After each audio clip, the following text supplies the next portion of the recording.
Grow देश में digital investment platform के तौर पर सबसे बड़ी कंपनी और देश में सबसे तेजी से बढ़ने वाली कंपनी भी।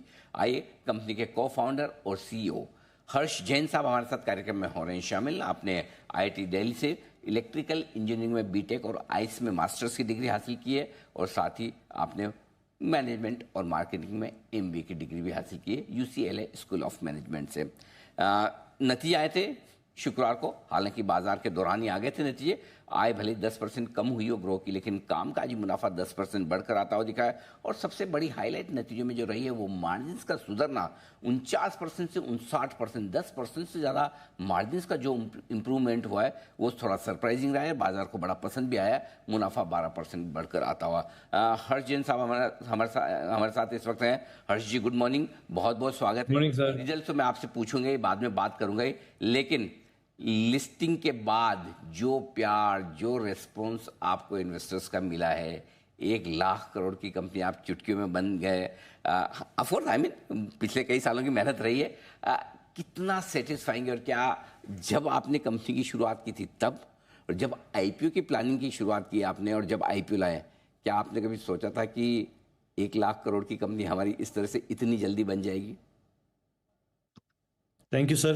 फर्स्ट ऑफ ऑल आपके चैनल पे एक बार पहले भी आए थे, हमने काफ़ी फ्रैंक सा कॉन्वर्सेशन किया था अभी भी। तो जब हमने स्टार्ट किया था तो हमारा विजन, एक्चुअली हम वैल्यूएशन और प्रॉफिट लॉस वैसे गोल बना के नहीं चलते हैं। हमारा शुरू से ये फोकस रहा है कि हम कितने कस्टमर्स के लिए इन्वेस्टिंग या वेल्थ बिल्डिंग का जरिया बन पाए। और वो काफ़ी बड़ी एम्बिशन है हमारी, अभी भी है, और अभी तो एक स्टेप ही हुआ है ऐसा लगता है। अभी तो 100 और स्टेप्स आगे लेने हैं। तो इसलिए जब शुरुआत की थी तो हमें ये नहीं पता था कौन सा प्रोडक्ट कब लॉन्च करेंगे, किससे कितना मोनेटाइजेशन होगा, क्या नंबर्स दिखेंगे। लेकिन ये हमेशा से फोकस था कि अगर कस्टमर्स आते रहेंगे, अगर निवेशक प्लेटफॉर्म से जुड़ते रहेंगे और अलग अलग प्रोडक्ट्स के अंदर एंगेज करते रहेंगे, तो ओवरऑल उनकी लाइफ में वैल्यू एडिशन इतना स्ट्रांग हो जाएगा, इतना बढ़ जाएगा कि हमारी वैल्यू अपने आप उससे बाहर आ जाएगी। बिल्कुल ठीक बात है, कस्टमर्स पर फोकस रखना है। ये स्ट्रेटेजी जो कंपनी की रही है उसने कंपनी को काफ़ी आगे बढ़ाया है, और अब इन्वेस्टर्स पर भी आपका फोकस ज़रूर रहेगा, उस पर भी हम बात करेंगे। लेकिन उससे पहले नतीजों पर एक बार आपसे राय लेना चाहता हूँ। सबसे बड़ी हाईलाइट जो आपके रिजल्ट्स की रही वो है मार्जिन्स में बढ़ोतरी। 59-60% की रेंज में मार्जिन जाना बहुत बड़ी बात है। किस वजह से ये मार्जिन इतने बढ़कर आए हैं, और क्या उम्मीद रखें कि ये मार्जिन मेंटेन भी हो पाएंगे और आगे भी इसमें चलते हुए और बढ़त की गुंजाइश है? हर्षी जी। तो अनिल जी, हम ना एक टेक प्लेटफॉर्म की तरह ऑपरेट करते हैं। अगर आप पूरा फाइनेंशियल्स वगैरह अगर कोई भी निवेशक देखेंगे तो उनको समझ में आएगा कि हमारी जो कॉस्ट है वो कॉस्ट एक फिक्स्ड कॉस्ट है। 90% कॉस्ट जो है हमारी वो फिक्स कॉस्ट है, जिसमें हम cost to serve, cost to operate and cost to grow की तरह तीन में उसको पार्ट करते हैं। और वो कॉस्ट लगभग फिक्स कॉस्ट है, जो वेरिएबल कॉस्ट है वो 10% के आसपास है। तो जब भी ग्रोथ आती है तो वो कंट्रीब्यूशन मार्जिन इंप्रूव ही होगा। एंड जैसे हम नए नए प्रोडक्ट्स अभी लॉन्च करते हैं, तो अभी हमारी जर्नी में बहुत सारे प्रोडक्ट्स हैं जो हमें लॉन्च करने हैं, जैसे मार्जिन ट्रेडिंग फंडिंग, कमोडिटीज़, अभी वेल्थ के प्रोडक्ट्स हम लॉन्च कर रहे हैं। तो ये सब प्रोडक्ट्स जब लॉन्च होते हैं तो कस्टमर्स हमारे पास ऑलरेडी हैं जिनको ज़रूरत है, और जब प्रोडक्ट्स लॉन्च होते हैं तो उनका जो रेवेन्यू और उनका जो ग्रोथ आती है वो टॉप लाइन भी ऐड होती है और बॉटम लाइन भी ऐड होती है। तो कंट्रीब्यूशन मार्जिन में हमेशा हेल्दी हेल्दी डायरेक्शन में मूव करता रहता है। बिल्कुल ठीक बात है।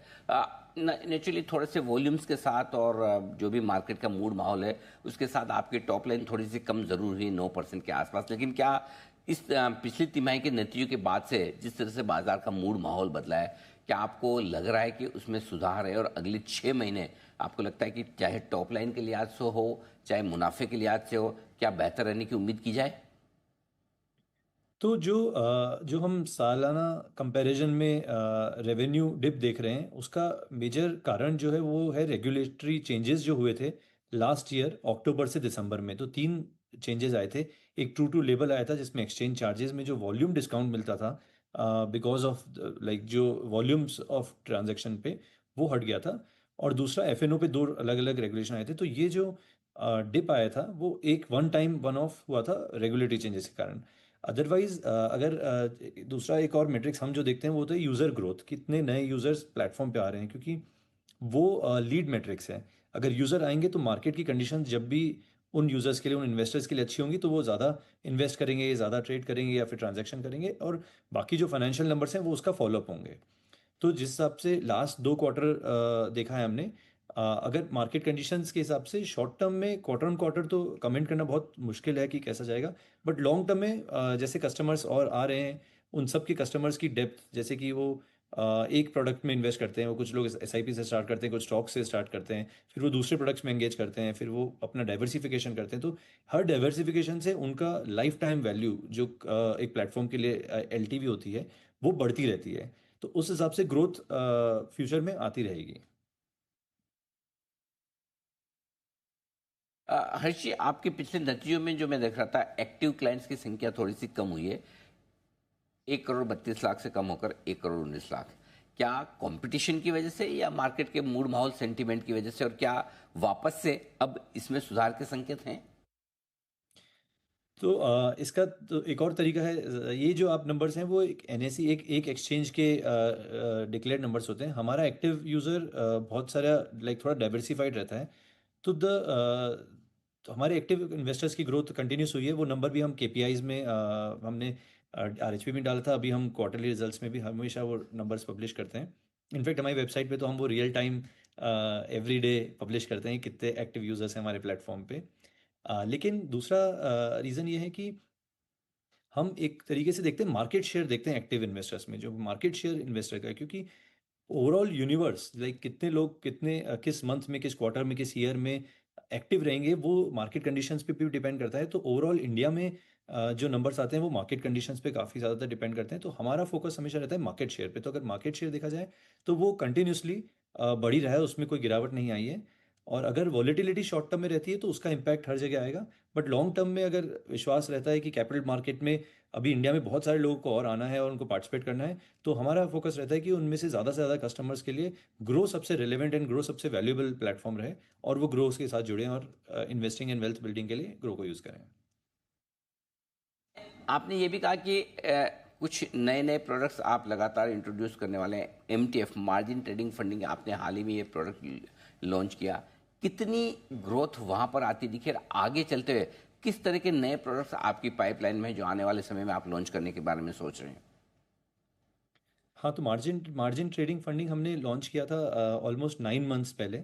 और जो क्वार्टर ऑन क्वार्टर लगभग 1,000 करोड़ की बुक थी पिछले क्वार्टर, इस क्वार्टर अराउंड 1,600 करोड़ के आसपास की बुक हो गई है। तो इसमें ग्रोथ आ रही है, ये एब्सोल्यूट नंबर्स में 60% की ग्रोथ लग रही है, क्योंकि अभी हमारा बेस बहुत छोटा है। और बेस हमारा इसलिए छोटा है क्योंकि हमने स्टार्ट बहुत लेट किया है। तो अभी 1 से 1.5% टोटल एमटीएफ बुक का मार्केट शेयर है हमारा, जिसमें हमारा लेकिन जो मार्केट शेयर हमारा नंबर ऑफ इन्वेस्टर्स में या फिर टोटल एडीटीओ में, कैश में जो एडीटीओ होता है उसमें अभी काफ़ी बड़ा है। इससे तो ग्रोथ उसमें एक्सपेक्टेड है। तो काफ़ी टाइम तक तो एमटीएफ की ग्रोथ अभी एक्सपेक्टेड है फ्रॉम यहाँ से ही। दूसरा, हम जो और दूसरे प्रोडक्ट्स लॉन्च कर रहे हैं वो कमोडिटीज़, बॉन्ड्स, ईटीएफ्स, इन सब में अभी हमने लास्ट कुछ महीनों में लॉन्च किया, जो कि सब में अभी पेनिट्रेशन, ग्रोथ, यूज़र अडॉप्शन, कि कितने इन्वेस्टर्स प्लेटफॉर्म पे टोटल हैं, उनमें से कितने उस प्रोडक्ट में एंगेज हो रहे हैं, वो सब अभी बढ़ेगा। और दूसरा बिजनेस जो हमने अभी वेल्थ में हमने एंट्री ली है विद एन एक्विजिशन। और वेल्थ के भी काफ़ी प्रोडक्ट्स होते हैं, वेल्थ एक प्रोडक्ट नहीं है, वेल्थ में बहुत सारे प्रोडक्ट्स होते हैं। वो हर प्रोडक्ट का अब जैसे जैसे हम लॉन्च करते रहेंगे, उसमें ग्रोथ का स्कोप है आगे। बिल्कुल ठीक बात है। हर्षी, बहुत बहुत धन्यवाद आपका, आपने समय दिया और लिस्टिंग के बाद के आपके ये पहले नतीजे आए हैं, नतीजे बाजार को पसंद भी आए हैं। मार्जिन्स में इंप्रूवमेंट और आगे का आउटलुक जो आपने मजबूती के साथ दिया, वो आई एम श्योर आपके इन्वेस्टर्स भी पसंद करेंगे। बहुत बहुत धन्यवाद आज हमारे साथ जुड़ने के लिए, समय देने के लिए, और आगे आने वाले नतीजों के लिए आपको